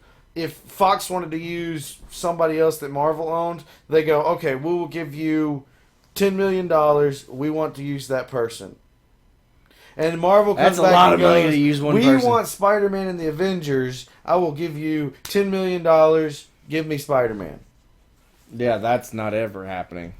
No, it's not. But I'm just saying, it would be really cool for the Fantastic Four and the X-Men to kind of show in together. Mm-hmm. I'm still upset that these people won't play nicely because you get some really cool Avenger teams that include X-Men and Fantastic Four. I want to see Professor X, That's Summer Glau. Reed Richards, Uh-huh. Tony Stark. And Namor. Oh, that would be cool, but no. And Bruce, all in one room doing sciencey stuff. That would be a science explosion. Science explosion. Science explosion. Okay. What else we got? What's up? Thor is set to appear in Disneyland. We're never going to get to go, so I don't know why we're talking about it. Because it's in the show notes. Shortest story is Disney teased last year that they were mulling over all the possibilities for including Marvel characters into their theme parks, and we got the first taste of this year when Tony Stark's Hall of Armors made it to the way to Disneyland. Now comes another exciting announcement as Disney has revealed as the God of Thunder himself, Thor, will be making his debut at Disneyland this November. So what? How does this work? Does he become like a Disney prince? Because he's a prince. Shh. Don't tell them that. They'll figure it out and do it. He's a Disney prince. No. Shush. He is. That's like them suddenly drawing Leia as a Disney princess. She's actually in Disney now. She walks around as a princess. No, she's not. Yeah, I think so. No, she's I not. think I've seen pictures. No, she doesn't. No! Yep. Are there princesses in Marvel? Diana? No, not Diana. Aurora. She's a queen. Storm. Oh, good God. Please help us. I don't want this to happen. I think it's funny because people are going to get there and they're going to go, that's not Hemsworth. This is also Chris Hemsworth may play Hulk Hogan in a possible biopic. Wow. Not a chance. Not a chance I'm going to see that. Just saying. I don't know. I think it might just be silly enough to go see. And so now we're finally going to move out of Marvel news and jump into one story of DC moves and news, and what it happens to be about another land. This is just a cool little bit of old news. The Superman 1970s theme park that never happened. We're gonna let you guys go look at this because it's mostly visual, but it's got concept designs for Superman's theme park that never was. However, there are pictures of Metropolis, Illinois. I have been there. There is some really neat stuff there. Mm-hmm. It's nowhere near theme parkish. It's literally like I like how there's like a statue. I like how Superman's cape then envelops the entire outside rim of the place. Fair enough. It's really cool. I really enjoy this. I think it's neat. I think it would be a cool idea, but Really, do you want to know what Metropolis, Illinois is? It's like a town square with a couple of Superman things in the middle. Yeah, of it. yeah, I know. Have you been there? No, but I've heard about it enough. I think we went there, and I didn't know if we told you about it or not. You got me a shot glass. That's right. You got a shot glass from Metropolis. So that's cool. We're gonna let you guys go look at that. Now we're gonna move into our comic book news. Let me see how we're doing here. We still got a lot of stories to go. Comic book news is Garth Ennis starting a new Punisher series. This is all you, man. He is the current writer of, I can't think right now. He's been writing Punisher stories for the past 20 years. I think he wrote Punisher Max. I think that's his if you click on that picture. So starting with a 12-issue Marvel Knights Maxi series. Maxi? Yeah, Maxi means 12. It's a long series. You didn't change anything, did you? No, I just went Ennis first wrote the character in 1995, so he's been writing that character for 20-something years. Right. Holy crap, for almost 20 years. He wrote Punisher Kills the Marvel Universe, which is... I want to read that! But the most recent one he did was a Max series, which is, I think, an actual, like, a 13-issue series. It features Frank Castle throughout a period of his life, and it's a beginning, middle, end. I have not read one in a long time. Right. A Punisher book. I really want to. So he just got done with Fury Max, and it was huge. Like the iFanboy guys loved it. So I really want to read that book. Like I have not read Garth Ennis in a really long time. I was never a big fan of Punisher, like, at all. Here, this should hurt your feelings. We got a little bit of sad news. Venom to end at issue number 42. The end of the road for Flash Thompson. And since 2011, the Venom symbiote has been hosted by Spider-Man's biggest fan, Flash Thompson. First put into the new position by Rick Remender and since carried on by Colin Bunn. Flash has dealt with everything from hellspawns to alcoholism to the microverse. But with October's issue number 42, the current adventures of Venom will be coming to an end. As for the future of Flash Thompson as Venom, Burns said at the end of Venom 42, though, Flash will find himself in a position he would never have expected. Or wanted. In the final arc, I touch on Flash's relationship with a symbiote. It's an encounter that will change the way the two of them interact. I'd love to see that future developed. I think an interesting change would be for Flash and the symbiote to work together in a less adversarial way. I know why it's ending. Why? Sales. It's not selling? No, it's not a big book. Alright. Next up in comic book, superhero hype tells us shows us that DC unveils a new Lobo. Again, what the crap? We're gonna let you guys look at this, but that looks freaky. He looks like a World of Warcraft character. Does he not? Kind of. Well, that's not Lobo. No, definitely not Lobo. Are these Lobo concept arts? Apparently. Who's it being created by? Check out some of the concept art for the character below. And to grab Justice League number 23.2 for the Lobo one-shot. Please tell me he's not in Justice League. I'm not there yet, so I don't know. Apparently. Oh yeah, because it's villain month. Oh. Not metal enough. Amen to that. Looks cool, though. I mean, some of them look cool, but like the skinny ones are I like just the weird. last one. Of course you would. That's classic regular hero. He needs to be... Like, the bigger version is closer to Lobo, I think. Yeah, fair enough. It says, let's see, you'll know the character Lobo has appeared a handful of times, namely in a story arc in the Deathstroke series. The character is set to make an appearance next month in Justice League as part of Villains Month. So that's neat. I don't really care about Lobo again at all. He was never one of those ones I followed. I never knew anything about him. I really don't even know what he is. Oh, I love Lobo in like the old Superman cartoon. Okay, fair enough. Now we got some movie news. We've got a lot of movie news. A lot of movie news. Is our chat like really behind? Apparently. Or is Les just really behind? He's just really behind. Let's see what. Oh, we're cutting close. We're gonna have to kick it into overdrive. Next up, we got movie news. Star Wars to have December release date. I saw this. It's just a question. There is rumors that they're going to go for an untraditional release date and do somewhere around Christmas time for the new Star Wars movie instead of summertime. And all the reason I wanted to have this in here is I wanted to see, do you think it would affect anything, or do you think it would help it, since in 2015 all the big crap from Marvel is going to be in the summer? I think if it falls during the traditional Christmas break, It helps. I think they'll be okay.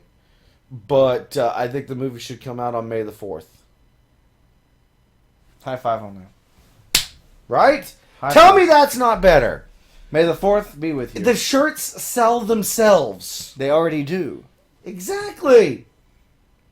Just saying. But no, guys, if we don't talk about these articles enough for you, please remember that you can look in the description below or on our under the show notes section on our forums and find all of these. And you may look at them. We've got top 18 surprises of the summer movie, I'm assuming, experience. I totally just clicked the wrong button. There we go. We've got Summer Movie Guide 2013. Summer Movies Top 18 Surprises. Number 18, Only God Forgives has no drive. Okay. Oh, because it bombed. That was the Gosling movie that bombed. Right. Number 17 is Kevin Hart is Bank. Because he is... he Apparently- earned $10 million. Apparently he continues to rise as a stand-up concert film. Kevin Hart, let me explain, earned an impressive $10 million over its 4th of July opening. Wow. Jason Statham, Fast and Furious bad guy. Was he a bad guy in the new one? No. He's was going to be. Going to be. Ryan Reynolds instantaneously double bombs. Yeah, he had 2 different movies out, and they both bombed. Was that movie not any good? I don't know. I didn't hear any good things about it, but I also didn't hear any bad things about it. This is, Summer just doesn't agree with Ryan Reynolds. He didn't exactly make his mark in the superhero genre with either X-Men, Wolverine, or Green Lantern, but this summer he achieved the near unimaginable, starring in 2 movies that tanked over the same opening weekend. The big budget Men in Black wannabe R.I.P.D. made less than $13 million when it came out, and Turbo only garnered $21 million upon its release. Wow. Despicable Me 2 makes $100 million more than Despicable Me 1. Loved it. Wow. 13 was The Power of the Documentary. Yeah. Kate Blanchett, back to Actors of the Summer. Yeah. Lindsay Lohan wasn't that bad in The Canyons. I couldn't watch it because it's full of a bunch of porn actors. Okay. Is that who she is, Kristen Canyons? Seth, we do see the chat. We got 10, Pacific Rim Conquers China. That one makes me laugh considering it's a bunch of kaiju monsters. Let's see. Guillermo del Toro's Mecha vs. Monsters Fever Dream may have underwhelmed audiences in the U.S., but the film thrilled and chilled moviegoers in China. Pacific Rim earned more than $100 million at the Chinese box office, which is more than a third of its entire $286 million foreign box office take. Wow. Melissa McCarthy is the box office queen. We've got World War Z was actually pretty good. I love that. That's one of the surprises. Zombies can't run. Then we got Michael B. Jordan, lone breakout star and Oscar contender. Let's see. We loved him as a high schooler turned doomed superhero in last year's Chronicle, and now we love him even more in Furtive Stallion, whatever that is. Fruitvale Station? You destroyed that Sure. Furtive Stallion. We know the name of his next movie. Furtive Stallion, otherwise known as Fruitvale Station. That was I'm done awesome. reading. You're going to read now. Scroll down. Okay. Yeah, Seth, we'll show you the sword here in a minute, man. The Conjuring Scares and Scores. Yeah, I heard that movie was straight up scary as hell. Wow. Johnny Depp got dethroned as the Summer King because he flopped like hell. We got more bombs than expected. A lot of movies did not do good this summer. Stallone versus Willis. Oh, Oh. because of the Expendables thing. Man of Steel, Overachiever, and Polarizer. And the fact that summer 2013 isn't as bad as you'd think. I agree. I think that's a good little list. Doop. There we go. What do we got? Whoa, wait a second. Expendables 3 has a plot. I'm not talking anymore because I just read Furtive Stallion. In the Expendables 3, Barney, Christmas, and the rest of the team comes face to face with Conrad Stonebanks, Mel Gibson, who years ago co-founded the Expendables with Barney. Stonebanks subsequently became a ruthless arms trader and someone who Barney was forced to kill, or so he thought. It's a revenge movie! Yeah, of course it is. And again, I will say, Mel Gibson has got ripped. See, now I have to go look it up. Hang on a minute. Mel... We got another question. Do we guys know any celebrities? We know a few YouTube celebrities. Minor Mel Gibson. celebrities, but that's about it. EXP Expendables 3. I must see a picture. Images. Images. Scrolling down. There's a picture of him on set somewhere. There he is. Good God! He got big! He got veiny big. Yeah, he did. Holy shit. That's big. He got a big man. He turned into big man. I already closed the link. Google it! What else we got? Pirates of the Caribbean 5 as a title. This is the whole story. I'm going to tell you the title. They can't die for some reason. That's not the title. Is it Barbossa is better? Pirates of the Caribbean, Dead Men Tell No Tales. Barbossa is better. That's the title. I like Barbossa better. You're such a jerk off. I like Barbossa better. Ricky Gervais to star in 2 new movies and wants to be a supervillain. So there you go. You read this. David Brent is well and truly back, resurrected from comic relief in the spring. He's since appeared in his own Learn to Play Guitar web series, and according to the Hollywood Reporter, is even getting set to play some live gigs at the end of the year. But it might not end there, as Ricky Gervais also has plans to take Brent to the big screen for a movie about Brent trying to make it in the music industry. I want to see where he wants to be a bad guy. Next up for Gervais is another series of Derek set to cheer. Oh, nope, that's not it. I actually did read this, and I can't remember where it was. Oh, there it is. His ambition is to play a big time superhero movie. Think the Riddler. I could see him as the Riddler. He's a little chunky for it, but yeah, it could work. I could see him as the Riddler. I don't know much of Ricky Gervais. I think he would thin down for it. Oh, who says the Riddler has to be Jim Carrey skinny? True that. The new guy. This is your article, so you're reading it. Or you're going to talk about it. Within the same week, it was announced that the cinematographer for Episode 4, A New Hope, died. And Episode 7, because we don't know the title yet, got their cinematographer. So I thought it was kind of a weird ebb and flow thing there. Gilbert Taylor dies at 99. First of all, dude had a long life. Yeah, he did. The famed British lensman also worked on Doctor Strangelove, Repulsion, The Omen, and Hard Day's Night. He was the famed British cinematographer who shot the first Star Wars film for George Lucas. He died. What does it say? What he died of? Because all I saw was that he died. He died at his home of old age. Okay, yeah. That's good. And then the new cinematographer is going to be Dan Mindell, who.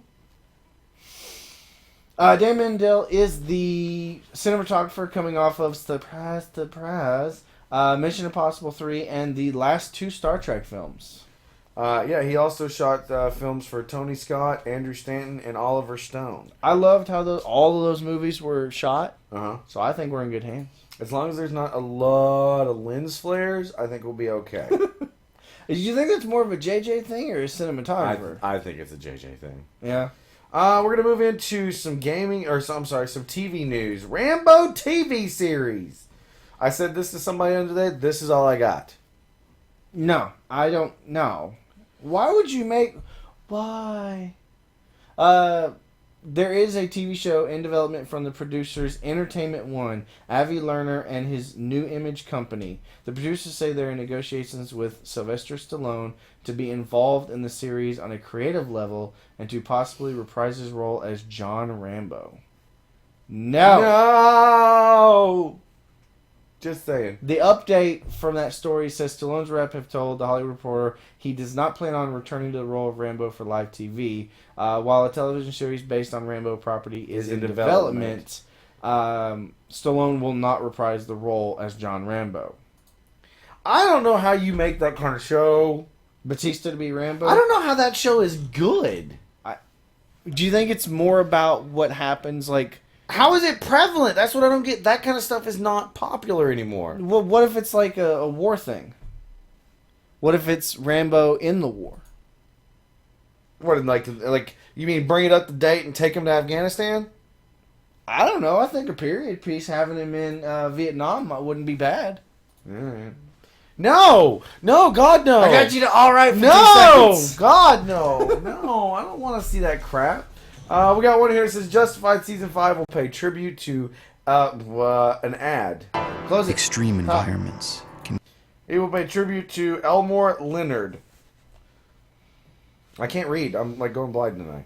Read it. Earlier today, iconic novelist and screenwriter Elmore Leonard passed away at the age of 87. Leonard left behind a rich legacy in film and on TV, especially with the hit FX series Justified. While speaking with Deadline, Justified showrunner Graham Yost shared his thoughts on Leonard's passing. It's hard even when you know it's coming, and we knew, said Yost. Once he had the stroke, it was a left brain stroke, and he was nonverbal after. We got an update every day or two on how it was looking. It was pretty clear that it wasn't looking good. Yost added that a tribute to Leonard had already been planned for the Justified Season 4 DVD, and I'm sure we'll do something on the first episode of the new season. Before he had his stroke, we were thinking, we're headed to the end of the series. We've maybe got 2 seasons left, so we wanted to bring in the Crow family, which is a big part of his world. So that's cool. It's nice to see people like that in Hollywood and stuff like that. Paying tribute to someone who has given them a job, pretty much. Yes, I enjoy that kind of thing. Yeah. I've seen. Why is there so much death in our show this week? I don't know, because here's another one. Smallville and Rizzolian Isles actor Lee Thompson dies. We better know him as the famous Jet Jackson. He was also Cyborg. Lee Thompson Young, who played Cyborg in Smallville and also appeared in Scrubs, Flash Forward, and Rizzolian Isles, has died at the age of 29 from what officials believe to have been a suicide. Go for it. I mean, it says Young's body was discovered with a gunshot wound that appears to be self-inflicted. His current television show, Rizzolian Isles, was put on hold after his body was discovered. I did read that. Wow. That's sad. I mean, that's super sad because he was working. So it's really hard to see, like, people who... He still had a very good television career. Yeah. That one... I just... Quiet. Can't do it. I just... Well, at least with the other two passing away, they were older. True. PlayStation launch. We got gaming news. PlayStation launch date announced. And we're going to tell you the date. Have you seen it? It looks really cool. I have not. Is there a picture of it? There's a video. I wouldn't play it. No. Oh, it's the new Infamous game?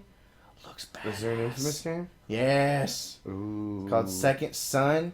Like, dude mixes powers with people. Looks amazing. Alrighty.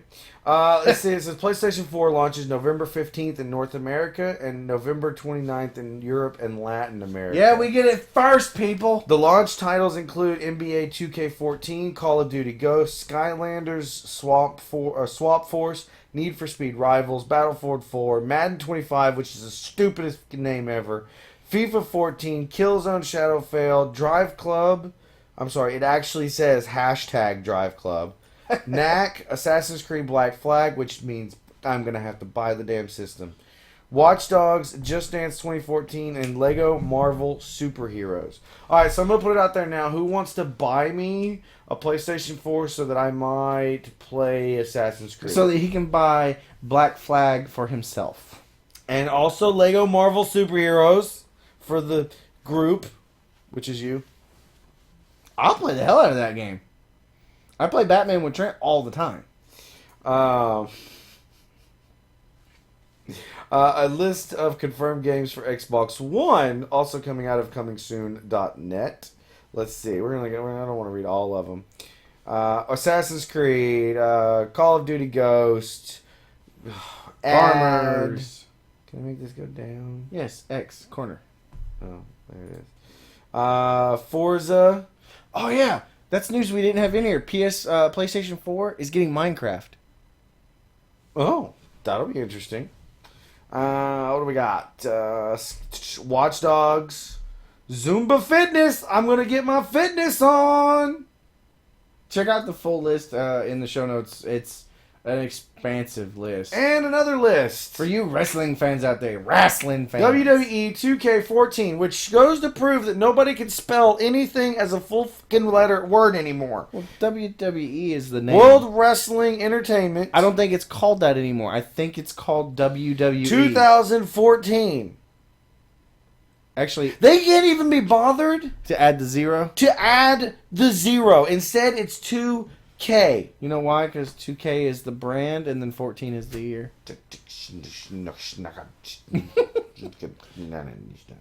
Go through the list. Let's see. We got. While the full roster for the game has to be announced, the superstars who will be featured in the game's single-player mode are as follows. We'll go through the big names such Andre as the Giant, Bret Hart, Chris Jericho, Diesel, Goldberg, Hulk Hogan. Hollywood Hulk Hogan. Wait. John Cena. John Cena, you can't see me. King Kong Bundy. Macho Wow. Man Randy Savage. Razor Ramon. Ric Flair. Woo! Ricky Steamboat. That one sounds like a porn star. Shawn Michaels. Stone Cold. The Rock. And Yokozuna. Oh, and Ultimate Warrior. Love me some Ultimate Warrior! Did we freeze? No, I think we're good. Ultimate Warrior was my favorite wrestler growing up. The next story worries me to death. Are you buying this game? Oh, yeah. GTA 5. It says GTA Online features 700 missions. Confirms Rockstar Games. So it's the GTA Online. Yeah. I want to get on there with 5 friends and plan a bank heist.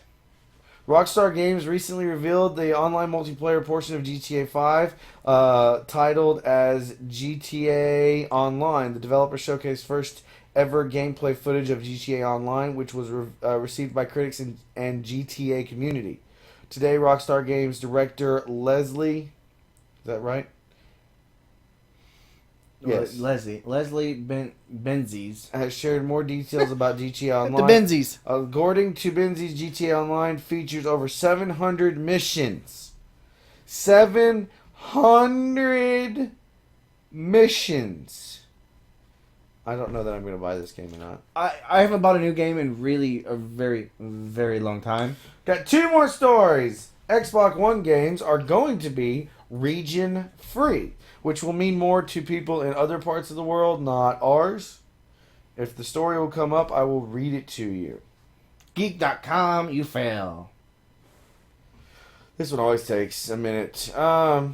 It says Xbox One games are region free. Games play on imported consoles just fine.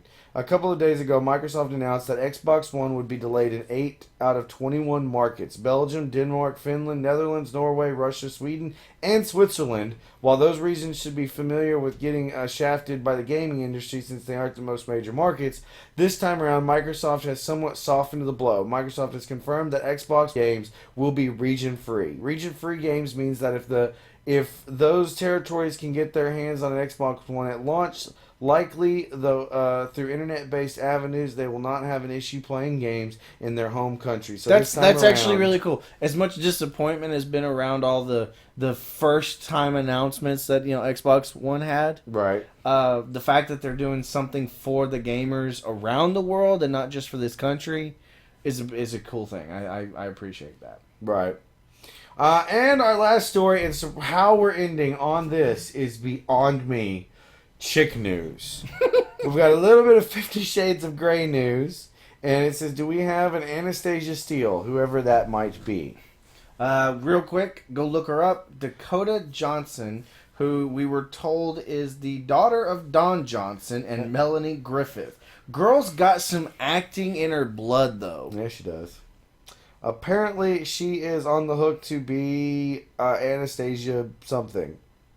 I love it. Says your favorite mommy porn book. That's all we're going to say about that story. 50 Shades. And for that the 50th episode. is the end of the stories.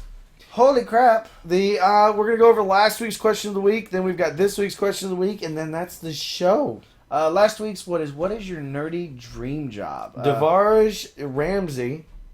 Ramzami, sorry, says explosive engineer. Go for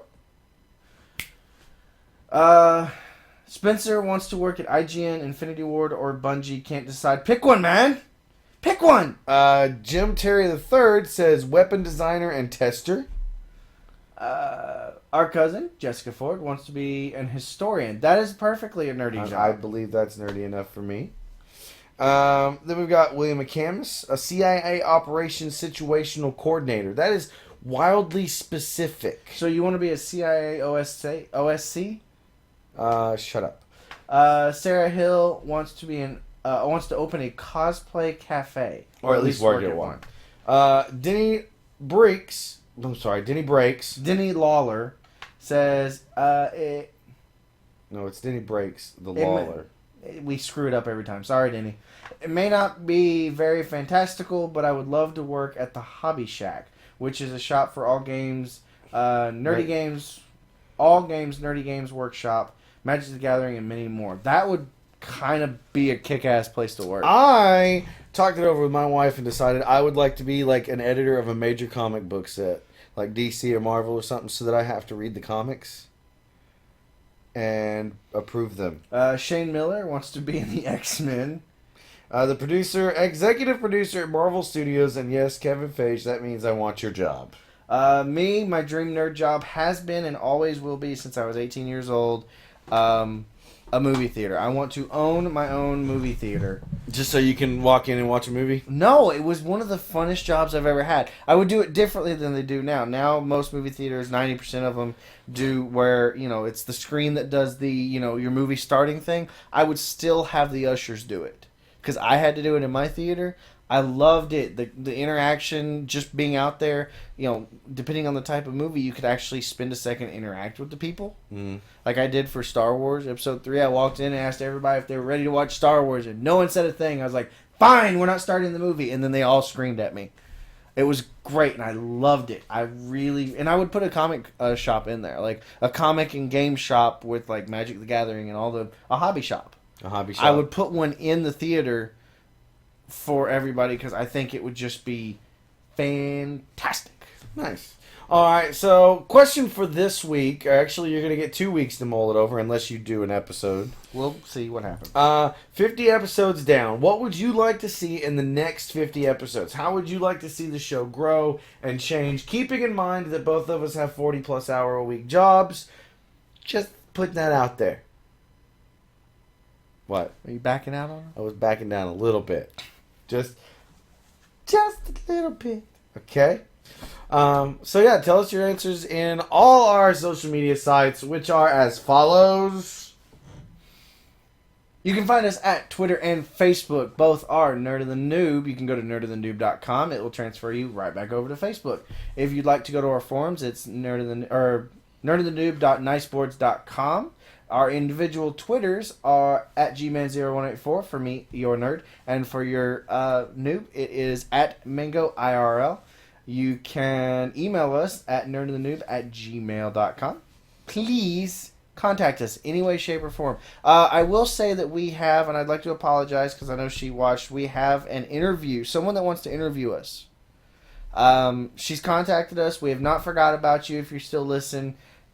Just been really busy with everything, and I'm going to email you as soon as I can to try and set something up. It may be something I set up for next week.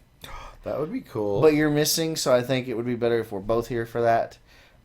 But I'm apologizing. We're not blowing you off, and if you're still interested in doing it, we're going to do it. But please, everybody, go check out everywhere and anywhere you can possibly find us. We love feedback. We love hearing what you guys think about on the forums. Our forums has got a massive amount of area to cover. Yes. So there's something in there for everybody. Sports people. We're starting a football league. We are starting a fantasy football league. This is going to be super The weird. Green Lantern Corps is going to win. Yeah, no, you're not. Yes, I am. So please check us out. We appreciate What was my every- dance earlier? I'm going to win. I'm going to win. I'm going to win. Win. For those of you that want to watch us live, we are at twitch.tv/nerdandthenoob every week, somewhere around 8 p.m. Central Standard Time. And as always, guys, we appreciate you coming every week. We shall see you next time. Wonder Twin powers. Activate. Yay, did it. No. Peace. Out.